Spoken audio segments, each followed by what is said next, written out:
What's up, guys? Welcome back. I haven't done a collab in so long, and I'm so excited to be collabing with Susan today. Susan Yara. She is skincare enthusiast. All things skincare, you go to Susan for. Hey, Susan. Hi, Teni. Hi. Thanks for having me. What a creative way to get together, right? I know. We're doing this obviously virtually because of everything that's going on right now. We're staying safe, but we found a way to collab anyway. So we're doing something kind of fun today. So we have these signs here that say yes, no, and undecided. So because, we both love skincare, we figured we would kind of go through some skincare trends, skincare ingredients that are hot right now, and sort of just react to them. If it's a yes for us, if it's a no, or if we're sort of undecided, and then we'll chat a little bit about it. Also, you guys, there is a collab video on Susan's channel right now. She is reacting to my skincare routine. I'm so nervous. Go easy on me, Susan. I will go easy. Don't worry. And you guys, what's interesting about it is that we're doing it on FaceTime. Like Teni's actually on FaceTime doing her skincare routine, and I'm reacting to it live. Yeah, it's technically live. All right, let's get started. Yes! We love Botox. We love Botox. I'm so sad that I have not gotten out to get Botox. Right before we had to self-quarantine, I actually was right about to go get Botox. Like I had an appointment to just do my face up essentially because I hadn't for so long. And now I'm so sad that I haven't had a chance to get Botox. Same here. I was thinking the first thing I want to do after this is all over is run out and get Botox because everything is like fine lines are starting to form. Susan, why do you like Botox? Well, I think I feel like Botox is generally like widely accepted now. People were a little bit scared of it, I think because they think of botulism and they think it's a poison or something like that. But I think everyone's starting to realize, it's been around for a very long time now, and it's technically called a neurotoxin. And what that does is it kind of freezes the muscle in place temporarily, which can sound scary, I know, to a lot of people. But what's good about that is you can actually take control of some of those fine lines and wrinkles, because a lot of the time what's causing them is the constant moving of our muscles. So it's it's a great thing to have in your toolbox for, if you don't want to have those fine lines and stuff, and if you don't want to have those deeper wrinkles. Yeah, I was like at 27, I was starting to see that, the 11s starting to form, and my mom has it like super deep. So I was like, I don't want to, for me, it's preventative, I don't want to have to do something major in the future because I'm unhappy with, my facial structure. So for me, I love Botox. I think I get like 25 to 30 units, like not anything like a lot. So it's like my face is still, it gets to move, but I don't get the deep lines anymore. So yay on Botox. Yes, on Botox. Botox is definitely a win. Whenever people are like, what treatments do you recommend? It's like, Botox, 100%. Whenever people are like, what eye creams do you recommend for crow's feet? I'm like, Botox. Love it. Undecided. Okay, Teni, let's hear this. Okay. Okay, so I only say I'm actually somewhere here with that. Okay. Because I do not believe in makeup wipes as like a makeup remover step when you're, going to, especially for mascara. When I see people removing mascara with makeup wipes, that is the cringiest thing. Do not do that, please. Don't do that. Exactly. But for me, makeup wipes are useful for things like, like a cleanup if I'm trying to do like a sharp wing, or if I need to quickly like wipe off a brush real quick for, using it for like the next step or something. Like, so it's more like cleanup, like those kinds of things, as opposed to like some people I know like keep makeup wipes at their bedside and they wipe their makeup off at I just can't. Exactly. Yeah. So there's a time and a place. Like if you're going to be out in the boonies camping or something like that, and it's the only thing you have, then I guess it's better than nothing. For things like cleanup, wiping your brush on it. Sometimes we're doing swatches and stuff. Exactly. We have makeup wipes here. They sit around and we have them. Is it something that you should use nightly? What I think, people always ask me this, why I have such a problem with makeup wipes. And my biggest problem truly is that whenever people are reaching out to me and they're saying like they have problems with their skin, they're doing everything right, what can they do? And then I ask, what's your skincare routine? And they always tell me they use makeup wipes to cleanse their face, you know, and it's like, Oh, no. you know, even it's a lot. It's a lot for your face. It doesn't really remove everything. You have to tug at your face and your skin. The mascara takes forever to get off. It's just so much easier to do a real double cleanse, you know? Absolutely. I mean, I wouldn't even have as much of a problem with like removing face makeup as I do with eye makeup. Like, it is so harsh on your like your fragile eye skin, eyelid skin, and you're ripping out lashes. Don't do it. True. No more wipes. Yes, no more wipes. I hereby denounce wipes forever. Good. For eye makeup. Good. I love hearing that. Wait, can I go like yes and no? Yeah, of course you can. Yeah, I have some thoughts. Well, I want to hear yours first. Okay, so, you know, derma roller, obviously the one thing that makes me a little bit nervous about derma roller is like people using it at home. Obviously it is a needle, so not being hygienic about using it. But from my personal experience with derma roller, because I'm very careful with it, I love it. I mean, sometimes, you know, I mean, when I first use it, and don't ding me for this, but I've actually... Wait, is this going to be in your skincare routine? No, it's not. Because I don't use it too often, but I have derma rolled and then used an exfoliating serum over it, which I know is probably not the best thing to do. You should probably put something more hydrating on. But no matter what I do get a little bit red at first, but in the morning when I wake up, my pores are like, they look so much smaller. And I personally am a big fan, but I do think there's probably like a margin of error for like, you know, misusing or like using too much, you know, not being clean about it. So yeah, so I think there's no doubt that derma rolling works, microneedling works. The problem is the user error. So the at-home use can be a little bit risky if people are a little bit too harsh on themselves, if they don't properly clean their tools and keep them in a safe place. There's a lot of that kind of stuff to worry about, and the long-term effects of that could be, you know, it could end up being worse for your skin than better. So I always tell people to maybe, you know, go to a professional to get something like that done. And if you go get something like microneedling done, like microneedling with PRP or something, you're going to a professional, you probably only need to get it once in a long while. Sure. So you're doing fine like that. But there's no doubt that it works, that derma rolling works. So I guess if anything, I'm just going to turn a blind eye to that one. Yeah, you're like, yes, it works. No. It works. You've got to be careful.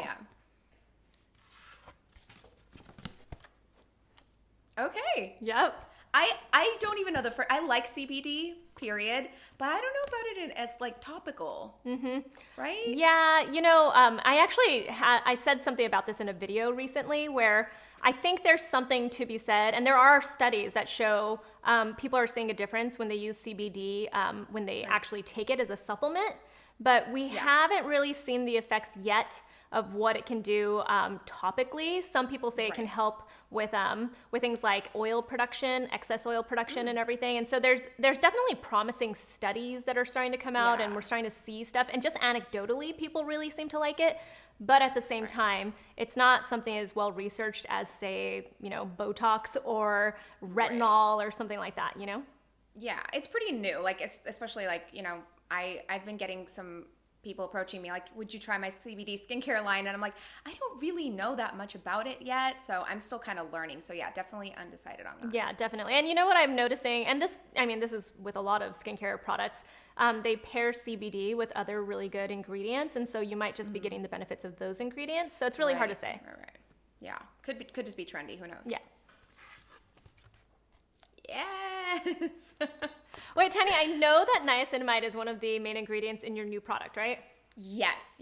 So that was like kind of a game changer because, you know, I went into this wanting to create a lactic acid serum because I personally love lactic acid. It's always done so well for my skin. So I wanted to create an exfoliating serum that had lactic acid, but throwing niacinamide in there in 10% kind of was a game changer. I mean, really texture has been such an issue for me, and then redness on my cheeks. So I think the niacinamide has really started to like fade away that redness. So I am just a huge fan. Yeah, and you said it's having a moment right now, right? This is, I think 2020 is the year of niacinamide. I think a lot of people are starting to realize now the benefits of it. It's anti-inflammatory. It helps to slow that excess oil production. It helps with just so many things. It's strengthening for your skin. It's just a really wonderful ingredient, and a lot of people tolerate it really, really well. So it's an all around magical kind of ingredient, and I think this is the year for it, and this was like Totally. perfect timing for you to Yeah, introduce yeah. it as a serum, especially with lactic acid. I think a lot of people love lactic acid as an AHA. It's a little bit more gentle, but it still works well. I think I mean, what a great combination. I know. I'm so excited for it. Love niacinamide.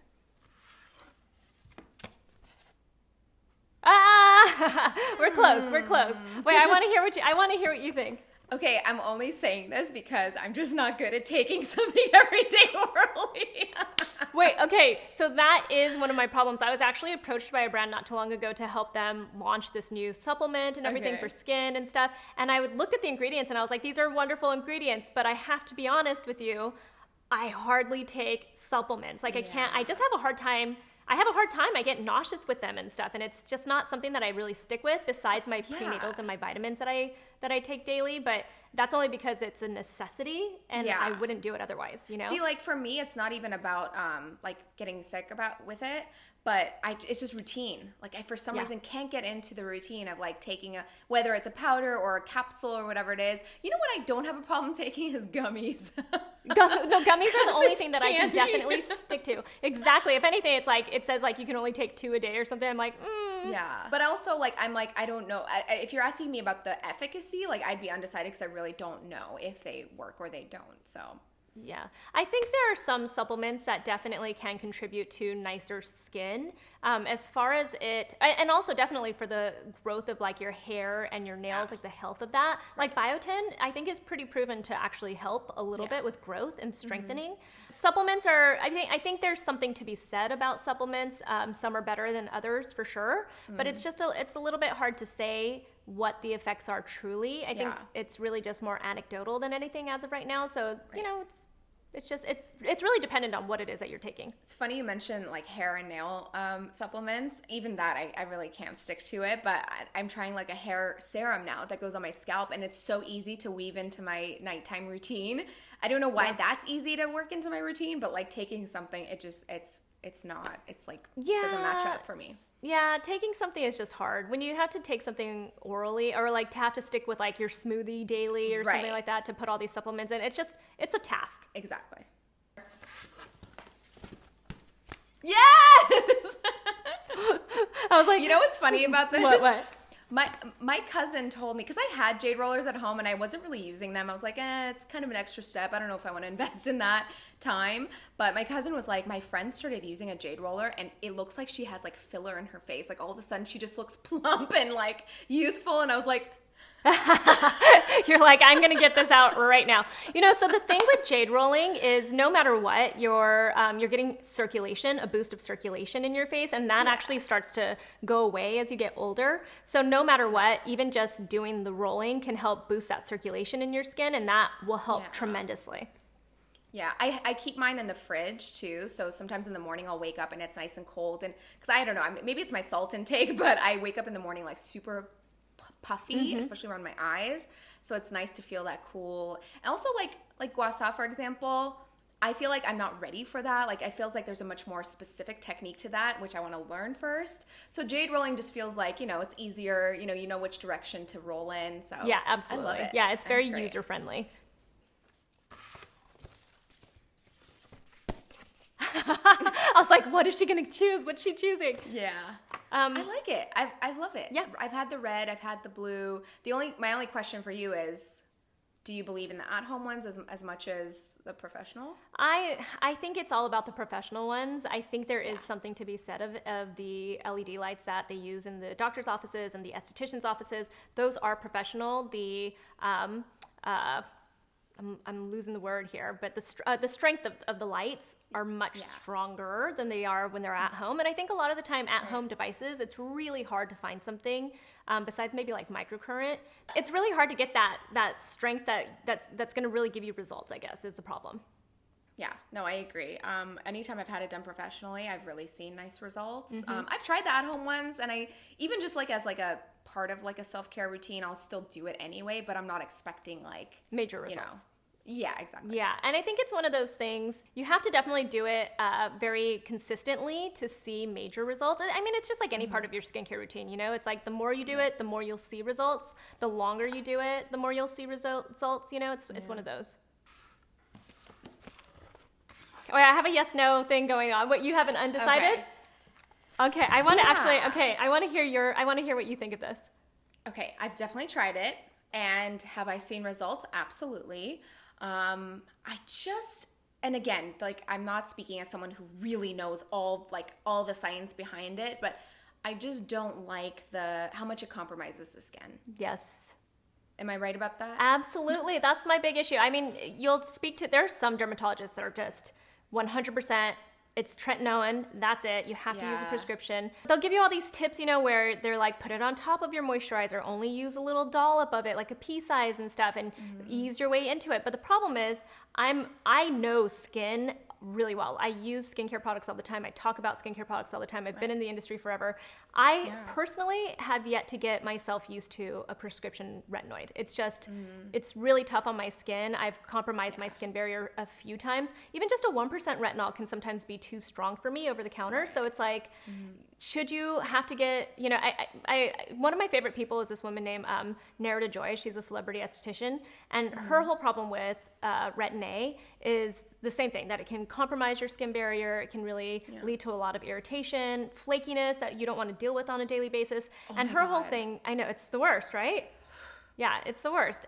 So her whole thing is, if you can find an over-the-counter retinol, an at-home retinol that you can use, then you're going to be able to use it probably more and get more benefits than trying to introduce a Retin-A into your skincare routine and then stop and then start and stop and start and then get irritated skin. So if you can handle an at-home retinol, then you're probably in a better place.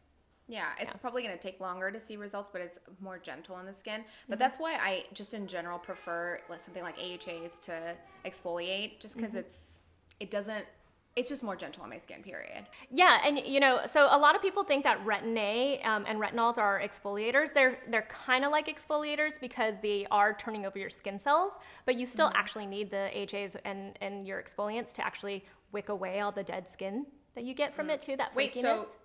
So can you use them together? Yes, you can use them together. It's really about the tolerance of your skin, again, which is why Retin-A could be a really hard ingredient to get into your skincare routine. If you can, I mean, you're gonna have this like flawless, glassy skin probably for the rest of your life, but it's very hard to get there. And you absolutely have to you have to apply your sunscreen and reapply it all the time. That's the thing, is that it's a commitment. That's like really a commitment. I've been telling people not to use them together, so I'm glad you told me that, because it's good to know. It's in some ways you're telling it's safer not to. Yes, it's safer to not do that, because a lot of people misuse them and then again, they'll irritate their skin. So it's really about easing into all of that. I can use all of it in one routine and I'm totally fine, but I also know, my limits as well.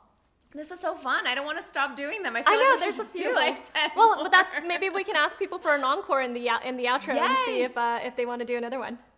Oh my gosh, that's a great idea. If you guys have like your own things that you're curious to know about. Obviously, I'm more of like, skincare is Susan's thing. She's, like she said, she's been in the industry for a really long time. For me, I just consider myself like a really educated consumer who's been doing this for years as well. But I think the two of us having this back and forth has been really nice. So if you have an ingredient, a trend, anything in skincare that you've been curious about, leave it in the comments and maybe we could do this again. A whole other video. Why not? We've got the time to do it. So that's it for this collab video.